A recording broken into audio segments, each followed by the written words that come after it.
मध्य प्रदेश के मुख्यमंत्री मोहन यादव ने जीएसटी रिफॉर्म्स पर कहा, प्रधानमंत्री मोदी के नेतृत्व में देश ने जिस तरह से दुनिया के सामने अपनी छवि बनाई है वह अद्भुत है। नवरात्रि के पहले दिन यानी 22 सितंबर से जीएसटी में हुए बदलाव लागू होंगे। इससे सभी को लाभ होगा। विद्यार्थी वर्ग को भी फायदा होगा, कृषि वर्ग को भी फायदा होगा। स्वास्थ्य क्षेत्र में 18% जीएसटी को शून्य कर दिया गया है। जीएसटी की बैठक हमारे सभी वर्गों के लिए एक गुलदस्ते की तरह है, जिसमें सभी सेक्टर शामिल है। इससे सभी को फायदा होगा, लघु उद्योग समेत सभी वर्गों को फायदा होगा। यह एक ऐतिहासिक फैसला है। वित्त मंत्री और प्रधानमंत्री को बधाई।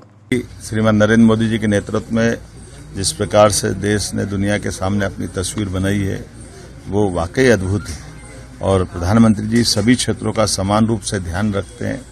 वैश्विक उथल पुथल के भरे माहौल में भी वो अपने देशवासियों का, उद्यमियों का, गरीब से गरीब आदमी का, हेल्थ सुविधाओं का, प्रत्येक का ध्यान रखते हैं। जैसा कि उनने 15 अगस्त के अपने लाल किले की प्राचीर से उद्बोधन में कहा था कि अगले समय में बहुत अच्छी सुविधा मिलने वाली है, बहुत अच्छी सौगातें मिलने वाली है। और हमने देखा 1 महीने से भी कम समय में कल जीएसटी की बैठक माननीय वित्त मंत्री जी के साथ जो हुई है, जिस प्रकार से उनने अपनी चीज़ों को कहा है और अगले नवरात्रि से वो लाभ मिलने वाला है 22 सितंबर से। और कितने प्रकार का लाभ है, गरीब से गरीब आदमी के लिए ये हमारे लिए ज़्यादा आनंद की चीज़ है कि जो मध्यम वर्गीय, गरीब और कई प्रकार की सुविधा दिन उपयोगी में जो हर कोई व्यक्ति भी लेता है, उन सबको भी इसका लाभ मिलेगा।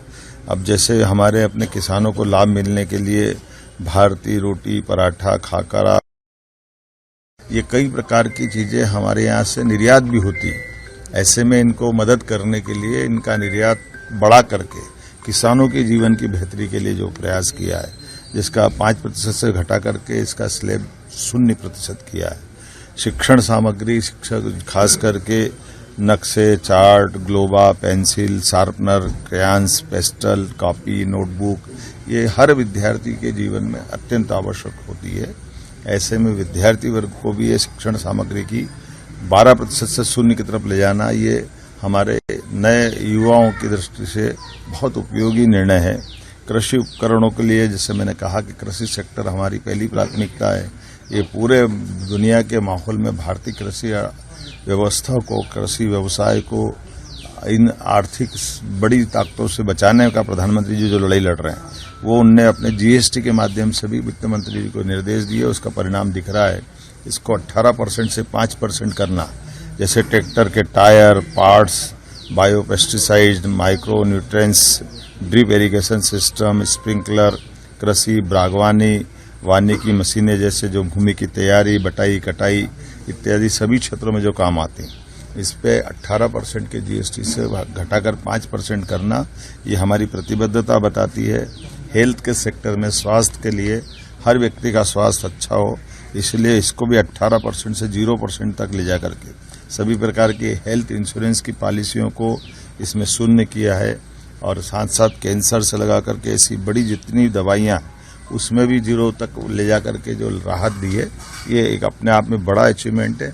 आने वाले समय में न केवल देशवासियों का स्वास्थ्य अच्छा रहे, उनकी सब सुविधाएं सरलता से पहुंचे, बल्कि दुनिया के लोग भी आकर के इस नए हेल्थ सेक्टर में निवेश की दृष्टि से और हमारे राज्य और देश को आगे बढ़ाने की दृष्टि से बड़ा निर्णय है। ऑटोमोबाइल सेक्टर के बारे में भी जो मालूम पड़ा है, वास्तव में मध्यम वर्गीय और गरीब वर्ग आजकल कार केवल बड़े लोगों की नहीं हो गई है। बड़ी कारों के लिए तो कीमत, लेकिन 1200 सीसी और 1200 सीसी से लगा के 4000 एम तक डीजल, हाइब्रिड डीजल और दूसरे प्रकार की पेट्रोल ये इत्यादि कारों के लिए 28 से जो 18% का जीएसटी स्लैब लाए, ये वास्तव में बड़ी बात है। फिर ये 3 पहिया वाहन, मोटरसाइकिल, ढुलाई, ऐसे सभी चीज़ों पर एक तरह से एक कॉमन जीएसटी तक ले जाने का प्रयास किया। इलेक्ट्रॉनिक गैजेट्स, खास करके monitor, projector, dish washing machine, ऐसे कई चीज़ें आज के ज़माने में ये कई सामान्य चीज़ों की तरह लेने लगे हैं।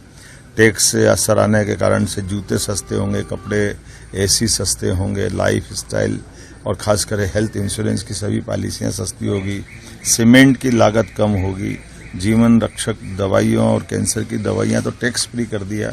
ये एक तरह से जीएसटी की बैठक हमारे सभी वर्गों के लिए गुलदस्ते की तरह है, जिससे सभी क्षेत्रों को कवर किया गया है। और वो क्षेत्र जिसमें बड़ी आबादी कवर करती है, मैं मान कर चलता हूं कि इस पूरे लाभ को हमारे देश के 90% से ज्यादा आबादी, लगभग 125 करोड़ से ज्यादा लोगों को लाभ मिलेगा। ये प्रधानमंत्री का ही कलेजा हो सकता है कि वो अपने देश की आर्थिक ताकत को भी बढ़ाए रखने की स्पीड बनाए रख रहे हैं। तो इसी कारण से भारत आज दुनिया की चौथी अर्थव्यवस्था में आया है और तीसरी की तरफ बढ़ रहा है। लेकिन ऐसे माहौल में वो अपने लिए दिल खोल करके सभी वर्गों की ताकत बढ़ाने के लिए भर पल्ले उनकी जितनी ताकत हो सकती है टैक्स की छूट देकर भी सभी चीजों को प्रोत्साहित कर, जिससे एमएसएमई सेक्टर, हमारा लघु कुटीर उद्योग और सभी इंडस्ट्रियों को लाभ मिलेगा। एक तरह से सब वर्गों का ध्यान रखते हुए जो लिए गए निर्णय वाकई ये ऐतिहासिक है। मेरी अपनी ओर से वित्त मंत्री जी को बधाई, माननीय प्रधानमंत्री जी को बधाई। हमारी सरकार त्वरित गति से इन सब क्षेत्रों में और काम करेगी ताकि जनता को लाभ मिले।